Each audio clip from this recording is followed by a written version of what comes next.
All right. Welcome to This Week Inside the New York Knicks, episode 14. I am the objective fan straight out of Kings County, and you know the vibes. Man, listen, yo, we got an action-packed show. This week wasn't the best weeks in terms of player performance due to all the injuries, but this week possibly led to one of the best trades. Well, definitely the best deadline trade, but one of the best trades. We're going to talk about that on the year. So, man, welcome to the channel. This is This Week Inside the New York Knicks. This is a podcast. If you don't know, this is your first time watching. We talk about everything Knicks, 365. Give me 50 minutes. I give you the Knicks. We divide it up into weeks. So this week we'll be covering February 4th to the 10th. And what a week it was. And I'm recording this literally right after the Super Bowl game. Big up to the Chiefs doing their thing. Yeah, that was a great game. So I figured, let me just knock this out and give you this Monday afternoons. We changed the time because last week episode was fire, was popping. If you missed it, go check it out. Definitely, I think we're at the 2,000 views mark. Broke all records for This Week Inside the New York Knicks. People love the topic. I was getting on ESPN. We're gonna talk about ESPN a little bit in this video as well. Now, some of the things we'll get into, as you can see, I got the topics beside me. We're gonna talk about Knicks Pacers. We're gonna talk about the injuries. We're gonna talk about the big trade, of course. Dallas game, a little bit of Dallas game. The Roommates podcast. Big up to Jalen Brunson and Josh Hart for doing their thing. They got a new podcast. I actually watched the first episode. It was pretty interesting. We'll talk a little bit about that. Power rankings and more. So you're in the place to be, man. Give a big up to yourself. Before I get started again, I just want to give you guys a round of applause.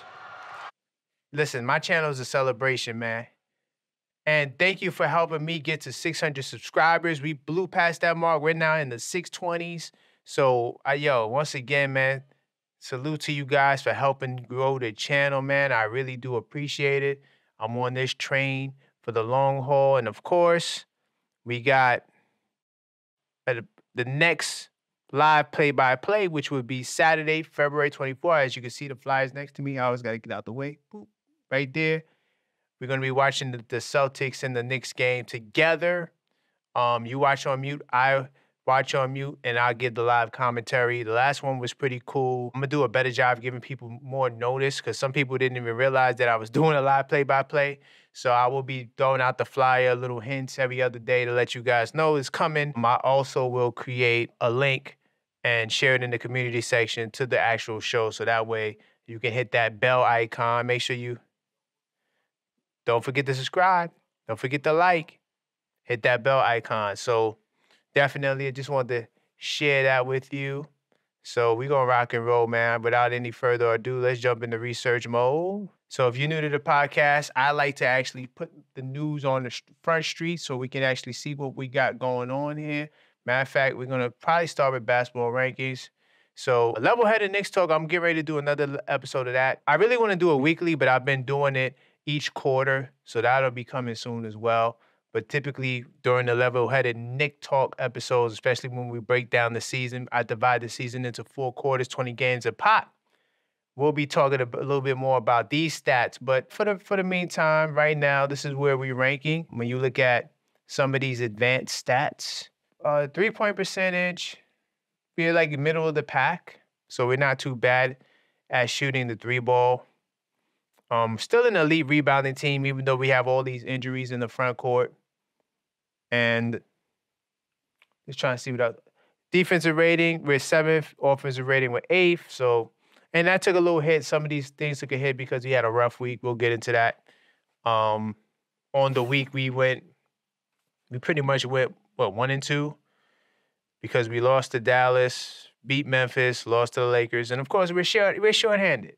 We're short-handed, so you can't hold that towards us. Let me see. I'll go back to ESPN so we can look at some of these stats. Of course, Jalen Brunson leading the team with 27.5 points per game. Round of applause for Jalen Brunson doing the thug. So if you want to hear who's representing. And Julius Randle, 9.2 points. And of course, Brunson leading the team in assists. And then Isaiah Hartenstein taking the reins with steals and blocks. Now Randle's averaging 24, hasn't played. He's still out from the shoulder injury, right? They got Alec Burks down as 22 points, but on the year he was averaging about 12 points something. And Bojan Bogdanovic was averaging 20 for the Pistons. Didn't play much, but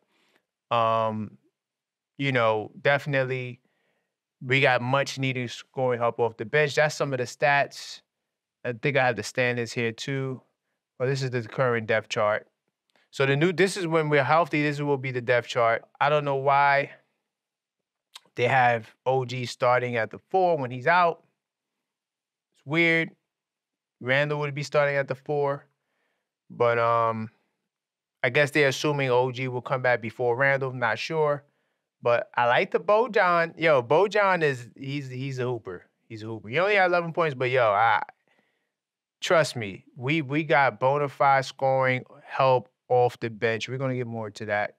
That's the current depth chart. This is the Pacers game. I wanted to pull up the standings. Let's see if I can get the standings right quick. So these are the full standings.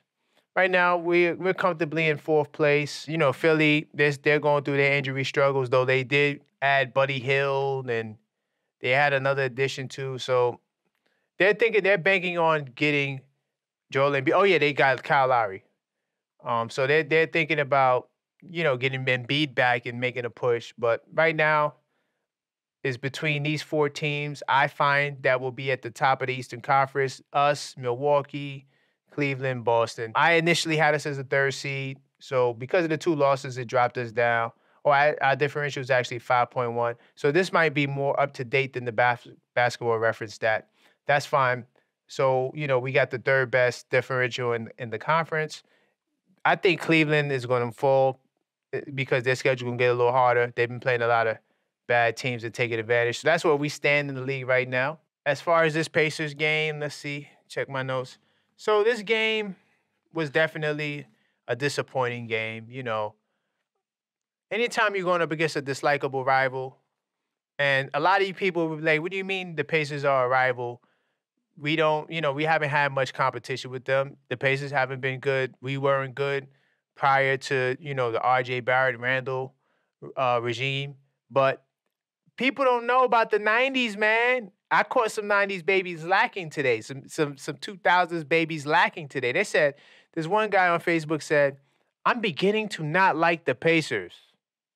I said, huh? Man, we wasn't rocking with the Pacers for years. What are you talking about? But hey, salute to the 2000s babies, man. You guys are newbies. It's fine. That's why you got OGs like me here. I'm a young OG. I'm not that old, but I go back to the 90s in terms of remembering the heated battles with Reggie Miller. How could I forget that guy? Mark Jackson. How could I forget that guy? The Davis brothers, Rich Smith, right? This is no notes, no none of that. This is me just off the top of the head because I go back to those eras and those times and those days. So this game was very disappointing, though it was nice to see Alec Burks do his thing. I'm going to scroll down to Burks. So Burks, he had 22 points off the bench. He was balling. He was a bona fide bucket. He did have 3 turnovers. He was really aggressive. And shockingly, the Pacers defense was kind of good. Way better than usual. Of course, they had no answers for our superstar, supernova, Jalen Brunson, JB Smooth. It's just that there's a JB Smooth, so I don't want to take JB Smooth's name, but he's JB Smooth, man. The man is just amazing, yo. Even though it was a little bit of points, it was a little point statting towards the end of the game, as Jalen Brunson is known for doing, but that's just his game. You know what I'm saying? They ran an 8-man rotation because they were shorthanded. And to be honest, to be really real, the Pacers are not on the Knicks level. Like, I'm watching the team at full strength struggle against a smaller lineup, and they couldn't really take advantage of the mismatches. They did out-rebound us by 9 rebounds, which is true, but I just felt like when they had the size advantage, they didn't really do a good job of taking advantage of that. But that's because the Knicks is tough, man. You know, round of applause for the Knicks. You know, Knicks ain't going out like punk. So the size was an issue, especially dealing with Miles Turner. Miles Turner is a beast. And man, you know, the guy is just, yeah, he's just a beast. So this game, it just was I wish this game came like next month when everybody got acclimated. It was just something that really just, it showed that we need our team. We were doing good, but Indiana has a good team. So I got some stuff here. Let's see. Alec Burks, you know, he said he got a lot of love out here. He's happy to be a Knick again. Him and Bojan are pretty excited with being with the Knicks. So that, you know, that's a beautiful thing, if you ask me. Now, Obi Toppin had a moment in this game where he actually missed an in-between-the-legs dunk on a fast break. Toppin, what are you doing, man? That was so embarrassing. Then Tyrese Halliburton, he's amazing too. Him and Jalen Brunson, watching those two go at it, it's like watching two savants on the floor, man. They really were going at it. Just was amazing to watch. I mean, there was one play where Halliburton threw it off the glass. Then he threw it to Siakam in the corner for a three. A lot of craziness. So Jalen Brunson, he did return to the lineup. And in returning into the lineup, he had a 39 ball. Of course, I know Isaiah Hartenstein with that sore Achilles. But I'm going to talk more about these injuries in a second. But I like what I'm seeing from the new guys, and I want to see more.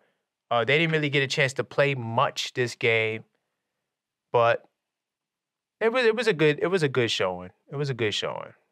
Yeah, so the Knicks, they land Bojan Bogdanovic, Alec Burks, and they gave up Quentin Grimes, Evan Fournier, Ryan Arcidiacono, and Malachi Flynn, man. Yo, round of applause for Leon Rose. Everyone praised the trade. Now, at first, I was kind of feeling some type of way, only because I always knew the trade was a good trade. Don't get that twisted. But I honestly don't like trading youth for age. It's just something about that just, it drives me a little crazy. So when I had to reevaluate the situation and the circumstance and realize that Grimes was giving you about 7 points a game. These guys are averaging 20 and 12. Definitely way more impactful scoring, and they're going to be coming off the bench, something that your bench needs. You still have guys like Deuce McBride, Josh Hart, and then Isaiah Hartenstein when he goes back to the bench, and then even Precious Anunoby. So you still got a lot of defense on your bench, right? There's no reason to preserve, you know, anything in terms of, oh, yeah, I need defense. So you, in your mind, you're thinking, well, I need to preserve my defensive integrity by holding on to Grimes. And I'm going to do a video breaking down the reason why Grimes was traded.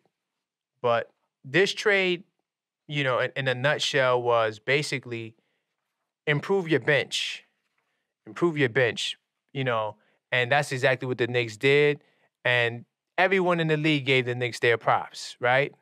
So after this deal, right, because it was 4 players for 2, essentially, the Knicks, honestly, they have 2 roster spots open, so they can sign these guys off the waiver wire, and they're $2.5 million below the luxury tax penalty. And it's below, of course, the first apron. The first apron is key because for teams that are over the salary cap, they won't be able to sign a player that if they're above the apron. So that's a key thing for the Knicks. Round of applause for Leon Rose, man. Leon Rose really, really doing the damn thing.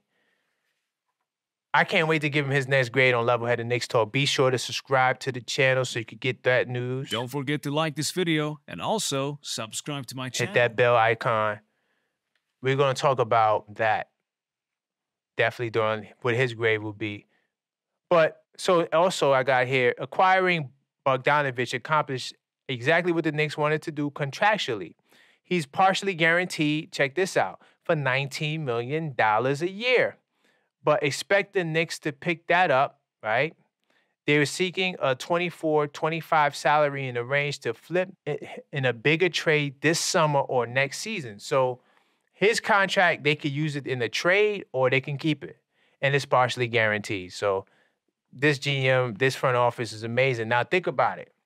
Quentin Grimes would have been due for his rookie scale extension, not next season, but it would have been a deadline sort of like quickly this offseason where you would have to sign him before April.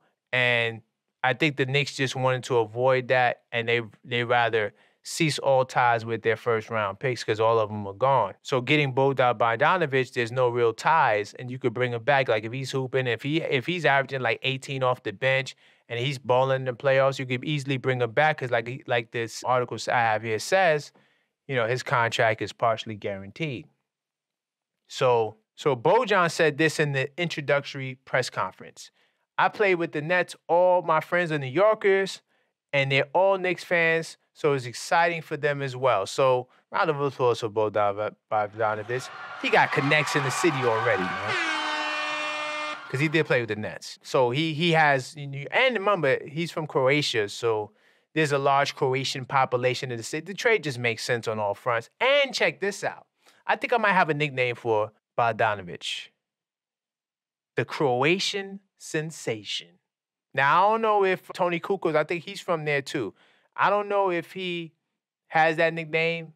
If somebody has it, I'm sorry, but we're going to take that and borrow that if you came up with that. I don't think nobody came. He is the Croatian sensation, right? Boy, the man can score. And he's not scared to get his bucket. See, that's part of the problem with Quentin Grimes was he was so hesitant and he didn't really have the confidence that was needed for a guy who was going to be an integral part in the lineup. So you go get a veteran that has no conscience and Alec Burks as well. So Bojan also said, what's going to acclimate us the best is winning. We're here to do whatever Tibbs wants to do. He's saying all the right things, man. Big up to that. We need team guys. I already know Alec Burks is going to be a part of the program, whether he's playing or not. When the team gets healthy, it's not going to be that many roster spots available. So I think these guys definitely, especially coming from Detroit, will definitely have no issues with following the program. Coming from a team that has struggled to a team that has an opportunity, honestly, to go to the finals, the Eastern Conference Finals. So this is one hell of an opportunity. So Bojan Bogdanovic, he's getting used to his new team. Let's see. The expectation around the Knicks is, check this out. And I thought that this was cool. Bojan, he says, I missed one playoffs in my career. I'm used to big expectations and playing for a playoff team. So he's with all the smoke, man. He's like, look, I'm a playoff. I belong in the playoffs. That's what he's saying. So, man, we got a warrior out here. Let's see. Alec Burks said, no disrespect to Detroit. They're just trying to rebuild and build around great young players that they have, which is the future, which they really would be good. But as you get older in this league, you want to play for different things. So you don't want to be stuck in a losing franchise. You're not getting any younger. You're coming off the bench. You might as well go to a contending team and come off the bench. It only makes sense. That's why that trade honestly made sense. The Knicks also didn't give up a first-round pick in none of the trades this year, which means that they have 8 tradable picks for the next, I can't tell you how many years, right? But those 8 tradable picks can help obtain a superstar, and the Knicks are in prime position, if you ask me. Prime position. So this trade didn't compromise anything. Alec Burks said, it's hard to not hear it in terms of trade talk, but I didn't pay no mind. Trade rumors happen all the time in this league, but I always knew I had a fan in Tibbs and the organization. A lot of people in the city. I know I got a lot of love here. Yeah, so, Burks, once again, tied to the city, wants to be with the city, embracing the city, happy to be in the city. And that's a beautiful thing, man. Now, Quentin Grimes, He says it's an honor to wear the Knicks jersey and represent the city. Your love, your support throughout the years has meant the world. Your love and support throughout the years has meant the world. Forever grateful to the entire Knicks organization, my teammates, and most importantly, the fans. Thank you, New York. Salute to Quentin Grimes, man. Once the Knicks always know. I can't say he will be missed, but I hope the kid develops and becomes really good. You know, I think he has potential to be a solid NBA professional in this league. So the Pistons also plan on keeping Grimes, so they're not looking to flip him. So that's good. We traded our young guys to a place that have them in future plans. So Leon Rose is doing the right thing by these guys. I don't want to hear people coming for the regime. They're doing their thing, man. Round of applause once again. Salute to these guys, man. They put these guys in position. Cam Reddish, they put him in position. They traded him to Portland, where they desperately needed wings because Portland was decimated by injuries. And guess what? Cam Reddish, it didn't work out there. Then he wound up getting a deal with the Lakers. And it's kind of not working out there. So Kevin Knox, same thing. They traded Kevin Knox because they didn't want to re-sign him. Kevin Knox went to Atlanta. He had the opportunity to play a little bit, not much, but that led to him getting a contract. So at the end of the day, the Knicks try to put their guys in positions to win. So Josh Hart says, Josh Hart is the resident comedian. Oh, we're going to get to that Roommates podcast. I'm not sure what my flagship topic is, but it's probably one of the topics you see on the screen that way somewhere. So, but Josh Hart, he always has something to say. And by the way, listen, man, I know you guys got a host for the Roommates, but if that guy, he's doing a good, fantastic job, but if for whatever reason he gets sick, he breaks his ankle, you need to holler at the Objective Fan. Holler at the Objective Fan, man. Get somebody straight from Queens County. I can host the podcast and be, an alternate if the guy, your boy, I think that's Josh Hart's friend. I'm sorry, I don't got his name. He did a fantastic job, but I'm here, man. I bleed orange and blue. Pun intended. Go check out the shop, shop.theobjectiveknicksfans.com. You can see the link. Well, the link is not to the right, but that objectivefan.com, just put shop instead of the www. Okay? Matter of fact, I'll get it up there right now because I'm the one controlling the show. So, but salute to them for having this podcast. It's kind of interesting seeing the players have their own podcasts because now they get to control their own narrative. You know what I'm saying? And I think that's a cool thing. There you go. Shop.theobjectiveknicksfan.com. So we get to the Roommates podcast, but Josh Hart says, and he's talking about in reference to them trading for Bojan Bogdanovic. He said, well, we needed a backup forward. Josh Hart is funny because, he was like, listen, man, I'm a guard. You got me wrestling these guys 200,000 pounds. He always made emphasis to, or reference to his size and him not having, enough, muscle to deal with these guys. But Josh Hart, you play hard, man. He be holding it down. I seen him. I see him guarding guys 6'10". I'm like, man, that's amazing. That is amazing. Man. So let's keep moving forward. So more on the trade. Tom Thibodeau says he's excited to add Bojan and Alec Burks to the team. He says Burks has the familiarity and Bojan's shooting will be big additions.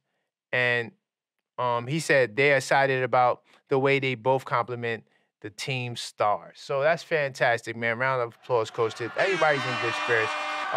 There's more quotes. I don't want to bog down by reading quotes, but let's see if there's any more key details to the trade. I broke down some details you guys may not be privy to.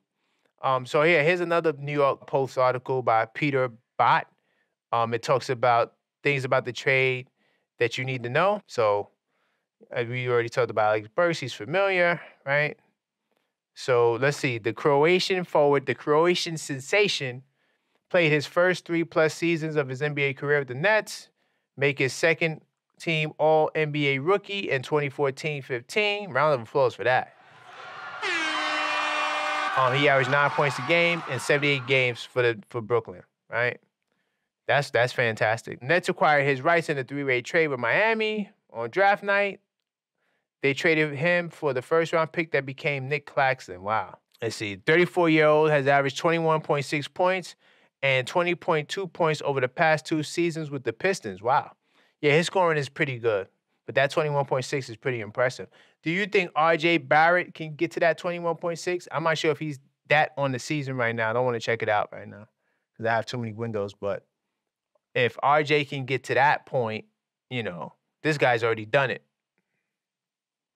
He's 39.5% career shooter from three-point range. Did you hear what I just said? He's a 39.5% shooter from three-point range, including 41%, the second best figure in his career in 28 games this season. So according to Sports Track, we talked about the money a little bit. He's earning $20 million this season, partially guaranteed contract, $2 million of the 19 for 2024-25, right? So think about that. He only has a $2 million guarantee.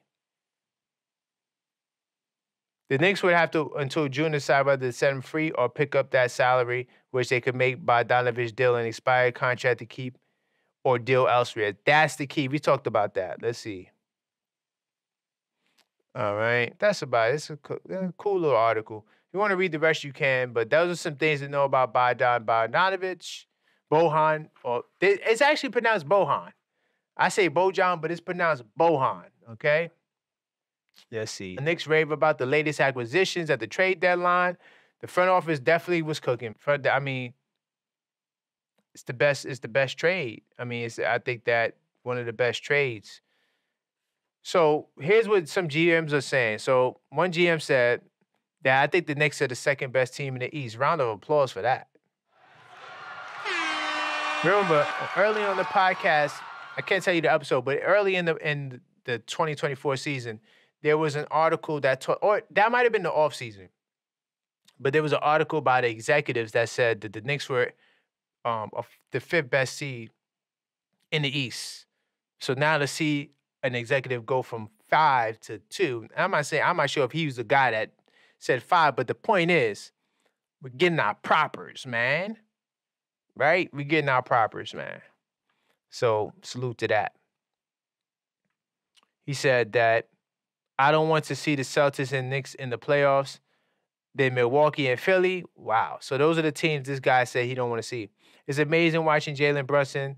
That MFer just finds his way. I take him over Tyrese Halliburton. So this is the executive, right? I consider taking him over Shai Gilgeous-Alexander. Whoa.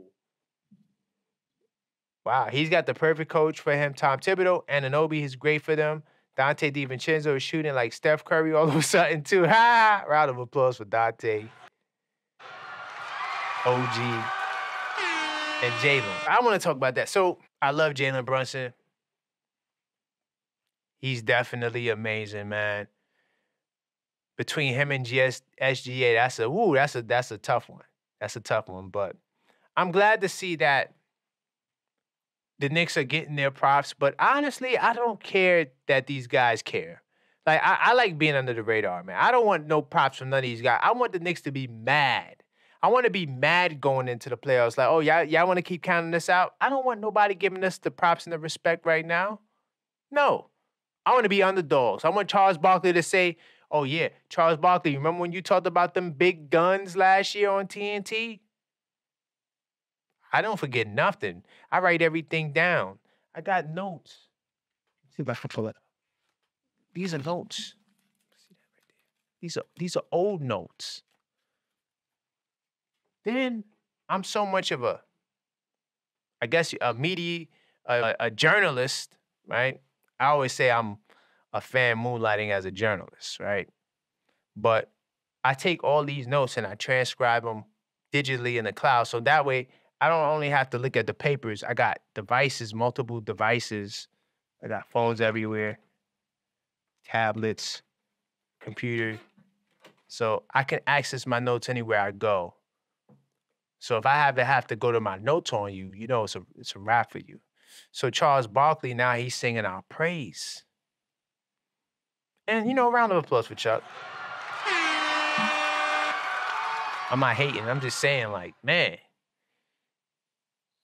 where was all this love before? I'm going on my 1-year anniversary with this channel, but I've been a Knicks fan for way longer than that. And I've been on Facebook and social media talking about the Knicks. I just didn't have a channel like this. I didn't have a brand movement like this. But I've been saying that this new regime was the truth. Leon Rose, Tom Thibodeau, getting it, Jalen Brunson, re-signing Julius Randle, making the trade for OG Anunoby. That's this year. But I'm just saying, I've been big on this team. Even with Elfrid Payton was the starting point guard. Because I know it takes time to build. And that's something that a lot of people are not really, they don't really want to really do. They don't want to put that effort into building organically. They want it quickly. They want it now. We got to trade for a star now. So if you don't got a star now, that means you're not in a good position. Right? So yeah, all these people are singing our praise, the New York Post, right? So now look, Leon Rose understood what the Knicks needed to become a bigger threat. Right? We getting all this praise. Bojan Bogdanovic, Max Everstyle will be the right fit for the Knicks. And all these guys, they writing, giving us our praise. I'm just flashing through some of these articles, right? Knicks better than Bucks and could beat them in the playoff series. This is what Kendrick Perkins is saying. Round of applause for Kendrick Perkins. I gave him some smoke before because I have to remember everything. Like I said, I got these notes. Don't make me get my notes. I don't want to get my notes. So I write down everything so I could reference it. And it's good to see Kendrick Perkins fighting for the Knicks, though, on social media, on national TV. And, you know, he's definitely holding it down. He's definitely holding it down. And he's right. I think that the Knicks right now are better than the Bucks. They got a new coach. So remember when I always say that if you trade for a star in the season, it's going to take time? Getting a new coach that, yeah, he was a consultant, but he wasn't on the bench. So it's still like bringing in an outside guy. No examples of that ever winning a championship that year. So by default, that to me is like a demerit on their record. Like if I had to, you know, use that as a barometer or a judge to see what their progress or predict what their progress will be, I honestly would give that a demerit and say, yeah, maybe second round, that's it. So just that alone, in my opinion at least, would, you know, choose the Knicks over the Bucks. Let's see. I don't want to read that stuff. If you want to read the article, you can see what his exact comments is. I appreciate him giving the props, though. This is talking about in-season trades for stars right before the deadline. I know you guys remember this. Carmelo Anthony, Nuggets to the Knicks, right? And, you know, I don't want to seem as though I'm taking shots at Melo or nothing like that, but 2011 is the last time we traded for a star during the season. And yeah, we made it to the second round, but it did not yield a championship. This is what Leon Rose and these guys, they're looking at the history. They see what's working, what's not working, and the best thing they did was not trade for a star. Like I said, because when you trade for a star, it's not going to be an instant fix. And if it's not going to be an instant fix, then it's better to get this guy and sign him in the offseason and then move forward that way. So round of applause once again to Leon Rose. So I'm moving through this. Old media giving us our props. This is an ESPN Plus article. I'm not going to go through this, but the moment that transferred the New York Knicks into contender, look at all the old media love we getting. ESPN Plus, right? After I said that they slight us, and they do slight us, and I'm going to show you why they slight us again in a second. And I might make that the title of this next episode. I'm not sure what the title's going to be. A lot of interesting topics, right? This is SNY, right? They say the Knicks get an A+. So if you want to read that article, go check them out. I can give my grade on the trade. I don't never like to give an A+ grade because I always feel like there's something that could have been done better. I'm going to say that it definitely was an A. Trade's an A. It addresses your needs. And now when you look at the Knicks, when they are healthy, the Knicks have no weaknesses. The only weakness at this point is health. And that's typically what does take good teams out, right? Celtics, KP or Tatum goes down, they go down. Embiid, we see what happens with Embiid. Same thing with Denver with Jokic. Any team, Halliburton with the Pacers. Donovan Mitchell with the Cavs. Though the Cavs have endured some injuries, but you take off Donovan Mitchell from that team is no, sir. Take Giannis off the Bucks, no, sir. So that's the question, is health at this point. For me, when the Knicks get healthy, the things that they will be doing will be similar to what they've been doing. And look, the cool thing about these additions, right? Even though OG's been out, he's already played like 16 games with the team. So he understands the system. And I'm not saying that he's completely 100% acclimated, but he definitely knows what the system is like. He's played games. So his comeback should be seamless. Burks already been in the system. He just got to fit in with the new guys. But Bojan is a natural born scorer. It don't really matter because he's going to be coming off the bench. So your starting five stays intact. And I think that's going to be the key to the Knicks' success. So, like I told you guys before with the apron, right? Kyle Lowry already signed, but Evan Fournier, Marcus Morris, David Bertans, and Joe Harris, players with at least salary of 12. Listen to this. Players with at least the salary of $12.5 million non-tax level, mid-level exception cannot sign with teams above the apron. So like Warriors, teams like that. So if a guy gets waived and he makes more than $12.5 million, that team won't be able to sign him. And like I said, the Knicks can definitely sign these guys, right? So some more guys, Killian Hayes, Joe Harris. Hopefully, Ryan Arcidiacono was waived. Knicks better not bring him back. I know that's Jalen Brunson's man, right? Hopefully that doesn't keep me off the Roommates podcast. I'm sorry. Bring him back. If it's going to get me on a podcast, bring him back. But I'm just saying we could do something else with that spot because we got about $2.5 million. We could use that to get somebody just to screw another team, right? I just want to screw another team, right? Look at this. NBA title odds. Knicks championship chances surge after the deadline. I wonder why. It surges, right? Look at this. Aside from the Knicks rise, right, there's been a little change in the league, right? But look. So here's the rise. Knicks jump from 2,800 to plus 2,800 to plus 2,000 to win the championship. The old media cap. Let's keep moving. Let's jump into the Jalen Brunson stardom.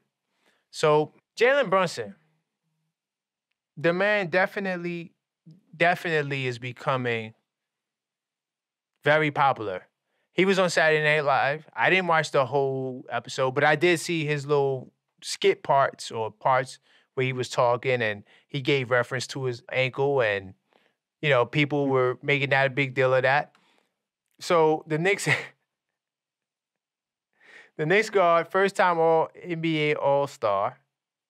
Oh, look how they got. They said the Knicks guard and first time all NBA All-Star. Oh, I'm bugging. I thought it said all NBA. The Knicks guard. I'm sorry. I'm recording this after the Super Bowl. I had a long day. All right, guys. Don't beat me up too bad. But so he did a little spoken word, which is interesting, right? So we starting to see Jalen Brunson open up. So he had an all-black outfit on, had a beanie on, and he walked up to the microphone as the studio darkened and the drum beat in the background as if it was poetry night at a jazz club. So he goes, "Hey now, you're an all-star. Get your game on. Go play." So he said it in a slow cadence. "Hey now, you're a rock star. Get the show on. Get paid. And all that glitters is gold. Only shooting stars break the mold. So that's what he said on the Poetry Slam. Salute to Jalen Brunson, man, for doing poetry from the outside. I had to go check that out. I hadn't seen it, but he's becoming a big star. And he's getting his props. He's getting his just due. You've seen him on multiple commercials, the Dunkin' Donuts. I mean, he's on a bunch of commercials. What else he's on? He's on Dunkin' Donuts. He was on something else too. Drawing a blank. Don't have it in my notes right now, but he's definitely doing his thing out there. He's getting his notoriety up, Stephen A. Smith, right? So let's jump into these power rankings, right? So this was the flagship topic last week, right? The disrespect by the NBA. And as you can see from up here, they have the previous weeks. I'm going to go backwards for a second. So this is the 31st when this rankings came out. Why is the Knicks in 10th place? And look what they wrote. No Julius Randle, no problem. Well, at least so far. Thankfully for New York, it appears Randle's shoulder injury is going to be measured in weeks, not months, right? This was last week's news. Meaning Knicks should get him back with plenty of time left in the season. Knicks have an upcoming All-Star break to mitigate games missed. Still, New York has been the hottest team in the league. They wrote this, and they got them at 10. Look who's ahead of them. The Pelicans, who went 7-7 in January. And because they have a tough SOS, that's why, right? Cavaliers belong there. OKC been falling off the map, bro.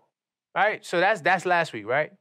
I'm going to go to the week before that when the Knicks were still red hot. I just want to show you the bias. This is January 24th, the week before that. Right? They still got the Philadelphia 76ers ranked as 4th. But Milwaukee was falling off the map. Look, Milwaukee dropped, right? Okay, look. We're going to go down. Clippers were surging. Clippers definitely were surging. They even greased the Clippers. But Cavaliers, same thing. Surging, just like us. Phoenix, okay, Phoenix was doing pretty good. But look, they boosted us up just 2 spots. And we won all of these games. We won all of these games, right? That's Denver. I'm sorry for the audio people. Miami, Charlotte, Utah, right?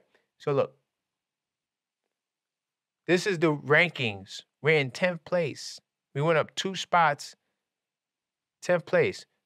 But look, the Pelicans went up 3 spots from 12th. That means they flew by us. This is the ESPN bias. So watch the ESPN bias kick in the full gear. So now, fast forward to February 7th. So where you think they got the Knicks now? They boosted up to the 7th spot. Round of applause for ESPN boosting us to the 7th spot. We should have been here 2 weeks ago. They dropped the ball with that. And so now, I'm getting close to that 50-minute mark. I'm going to start moving. But look, we lost to Dallas. We lost to Indiana. We're definitely going to beat Houston. If I have time, I'll do a preview for Houston. Because Houston has a lot of injuries too. Fred VanVleet won't be there. So how many spots do you think ESPN is going to drop us? How many spots? Because you know we're going to get dropped. We already lost to Dallas. We lost to Indiana. How many spots are they going to drop us? Let me know in the comments box below. And we're going to talk about it next week for sure. Will we go back to 10? Will they put Milwaukee ahead of us? What about the Suns? What about Sacktown? Sacktown's where they lay their Mac down. We're going to see. How much you guys want to bet they're going to drop the Knicks down to the 11th spot? Remember, I said it. If I'm wrong, I'm going to get crow. If not, the 11th spot is definitely going to be 10. Because Sacktown looking like they're on the rise. So let's move forward. So let's get the word on the street. Look at us. We have 623 subscribers. Amazing. It's amazing. By the way, this is the podcast. Look at the podcast. 1.8K views. Check out the RJ Barrett video if you want to know the real reason why he had to go. They had to get him up out of there. So we're gonna go through some of these polls. I'll start from here. Attention, Knicks fans. So before I get to that, if you don't know what word on the street is, it's just basically us seeing what the community feels about the Knicks in this week based off poll questions that I present to the community. They see these polls, they respond to it, then we talk about it, right? So attention Knicks fans, is Jalen Brunson the best Knicks point guard since Walt Clyde Frazier? If not, let me know who in the comments. I'm going to say yes, just to get the votes. So we got 94% say yes, man. Round of applause to the 94%. Knicks fans love Jalen Brunson. They really believe he's the best. For sake of time, I'll move up. I know you look at the comments, but if you want to see the comments, just go to my community section. It's popping. I always leave a poll there for you. So we got attention Knicks fans. What do you want to see the Knicks do today before the trade deadline, right? So this is this poll. We could probably throw this in the trash because I posted this like the morning, like literally the trade might have happened at 10:30. I might have posted this at like 10 o'clock. But for fun's sakes, I said make a smaller move for a rotational player. 60% of fans agree with that. But like I said, they could have put that after this deal was done. As you can see here, Knicks add Alec Burks and Bojan, right? We already talked about the 600 subs. Salute to you guys again, once again, right? Showing love to the channel. I'm going to continue to move forward. And I dropped this one actually earlier today. Attention, Knicks fans. When healthy now, how good could this Knicks team be? This is a great poll. I'm gonna say when they're healthy, they can be conference finals good. So look at this. Look at Knicks fans. So we had 312 votes, right? 50% say finals level dream. So 50% of Knicks think that the Knicks can get to the finals. 46% of Knicks fans believe that their conference finals good. 2% say their second round bow out, and then another 2% say a first round letdown. Where did these 2% come from? Are you even a Knicks fan? Why are you even here? Like, if you don't even think that we could do that. So that's word on the street. We're going to move forward. As far as this Dallas game, another game where we were definitely shorthanded. I mean, they only had 8 players, yo. They had Jacob Toppin and Charlie Brown, Taj Gibson.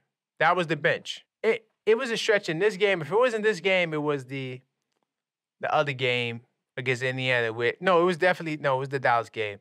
There was a stretch where Taj Gibson got so tired. You could tell that he was like begging for a sub. That was crazy.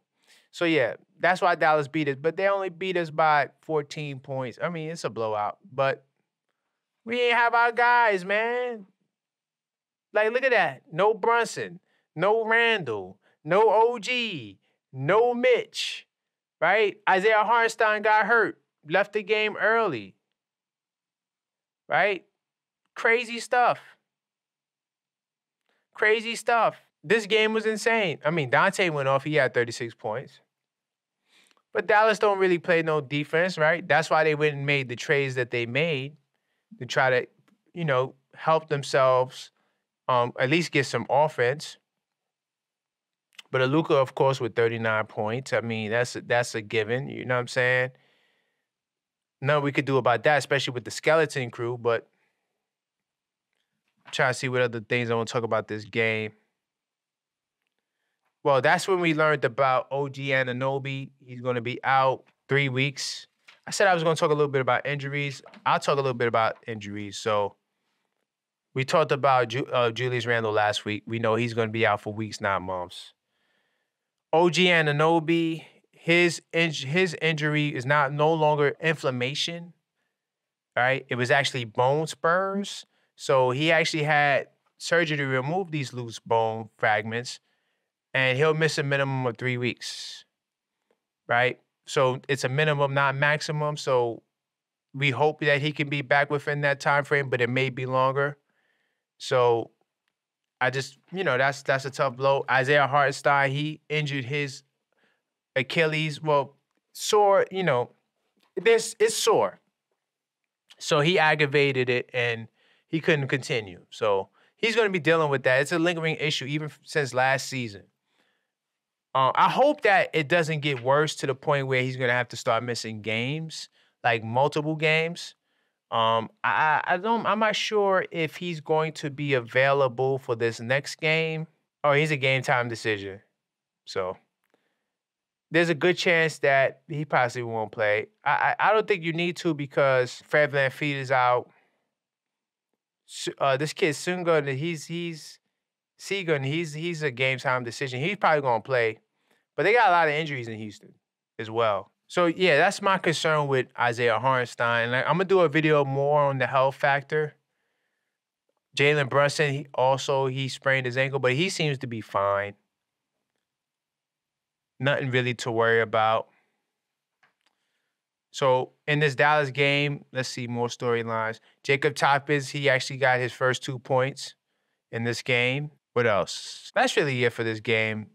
Oh, up until that point, Dante DiVincenzo, his last 5 games was 32 points, 5 rebounds, 3 of 4 3-pointers. Then he had 26 points, 6 rebounds, 6 3-pointers. Yo, his numbers is impressive. Then he had 20 points, 3 assists, 4 3-pointers. Then he had 33, 5 rebounds, 9 3-pointers. I mean, man, the guy is smoking, man. Yo, salute to Dante, man. So we winding down, man. Hopefully I'm not too far over that 50-minute mark. I will be editing this down. Let's see what I got here. This is the Memphis game. Not really from the Memphis game. Except this, I'm going to give a round of applause to Walt Clyde and Mike Breen. 25 years in the game. That was their 25th anniversary, man. Yo, that's amazing. Phew. That's longevity. They do a great job. That's why when we do, I'm going to do a little quick, crazy plug right now. That's why we do the live play-by-plays. Never. You know what? I'll jump out of research mode just to pull that up. That's why when we do the live play-by-plays, man, listen. I will never compete with Walt, Clyde, Frazier, and Mike Breen. I only do the games that's not on MSG. So definitely be in the building Saturday, February 24th at 8:30 p.m. so we could ride out, okay? For sure. Let me jump back into research mode, man. Getting ready to wrap up. So yeah, that's all I really want to talk about the Memphis game. Of course, the Memphis game is where Jalen Brunson sprained his ankle.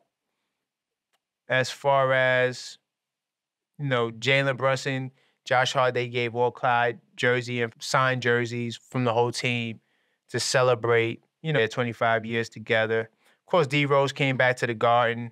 He had some cool things to say, but he also got hurt in that game, didn't really finish the game. So, yeah, that's really it for the Memphis game. As far as the podcast, man, thank you for rocking with me. If you made it to me at this point, round of applause for you. Like I said, we're going to be back here definitely on the 28th of February, 8:30 p.m. I believe that's a Saturday. Just double check the day. That is I'm sorry, not the 28th, the 24th. That is a Saturday, by the way. And that game will be on ABC. So we will be watching the game. Well, you're going to watch it on ABC yourself, but we're just going to be playing my commentary while we watch. Look forward to that. Definitely, I'll probably be on Dagger Squad Sports this Thursday at 6 p.m. I got to design the flyer for that, but yeah, definitely. And then just be on the lookout for more of my content, man. That's all for this video. So until next time, let's go Knicks!